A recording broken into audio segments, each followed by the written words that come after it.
keadilan sosial bagi seluruh rakyat Indonesia yang kemarin Pak Luhut bilang bagi orang yang usianya di atas 60 tahun sebulan ke depan untuk diam di rumah saja, nggak usah kemana-mana, termasuk opung dong.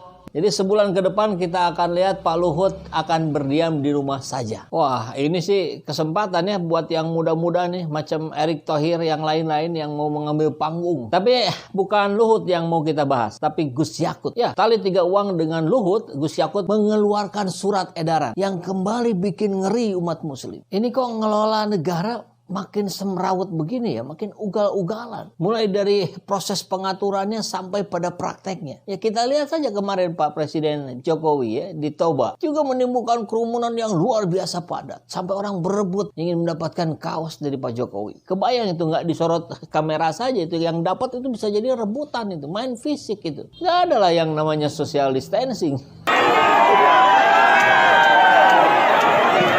Nah kita lihat di surat edaran ini, Gus Yakut ini juga merambah lagi ke masjid-masjid dengan memberikan warning barangkali ya menyambut Ramadan. Ibadah harus berjarak 1 meter, ceramah hanya 15 menit, khotib atau penceramah bermasker dan face shield, hingga larangan mengedarkan kotak amal. Ditambah lagi himbauan jamaah usia 60 tahun ke atas untuk beribadah di rumah, diganti sholat zuhur. Kok mirip ya? Kejadiannya sama tahun kemarin ya, pas jelang Ramadan juga itu. Ya kita tahu ini kondisinya bukan di Indonesia. Ini global di seluruh dunia. Tapi kita tahu juga situasinya setiap menjelang masuk Ramadan ya begini. Padahal kita tahu Pak Jokowi sendiri pun bilang Omikron ini tidak terlalu berbahaya. Dia seperti flu biasa saja. Cukup istirahat di rumah saja. Tapi lantas berita-berita yang beredar, penambahan eksponensial dari jumlah orang yang terpapar Omikron. Wisma Atlet semakin penuh. Itu terus simpang siur. Pada saat di negara-negara lain justru itu disambut dengan gembira Omikron. Karena ini adalah akhir dari pandemi. Dan sudah menjadi flu biasa. Tapi kemudian kita dengar juga PPKM akan diperketat. Masjid dibatasi 50%. Surat edaran nomor 4 tahun 2022 ini jelas menuai pro kontra. Kita lihat lagi kemarin, Nataru itu bisa dilakukan dengan maksimal, dengan biasa-biasa saja. Bahkan Imlek pun kerumunan. Surat edaran ini dimunculkan justru pada saat yang sama Pak Presiden sedang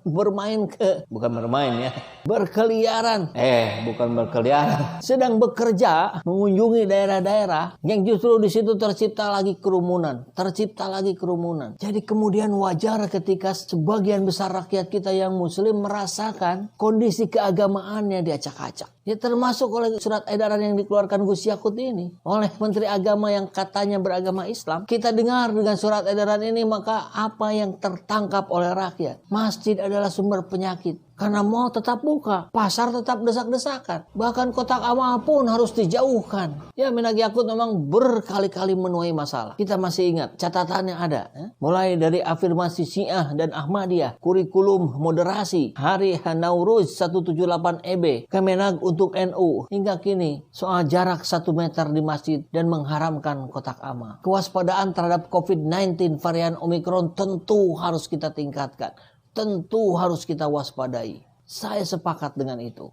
Tapi saat kebijakan pengetatan ibadah, justru dengan mal yang tetap dibuka, bahkan wisata Bali pun tetap dibuka, ini adalah diskriminasi. Luhut buat aturan, Gus Yakut buat aturan, seolah mereka lah yang paling tahu tentang pandemi ini, dan rakyat bodoh nggak ngerti apa-apa. Dan harus ikut dengan peraturan itu. Rasanya kalau sudah begini, negara ini sedang dikuasai oleh Luhut wa Yakut. Ya, ini pandangan dari kami saja, rakyat jelata yang bodoh. Tapi kami tak ingin dibodohi oleh siapapun, apalagi terkait dengan akidah kami. Adillah pada kami tak bodoh, meski memang kami tak pandai. Lantas yang menjadi pertanyaan, keadilan sosial bagi seluruh rakyat Indonesia yang mana?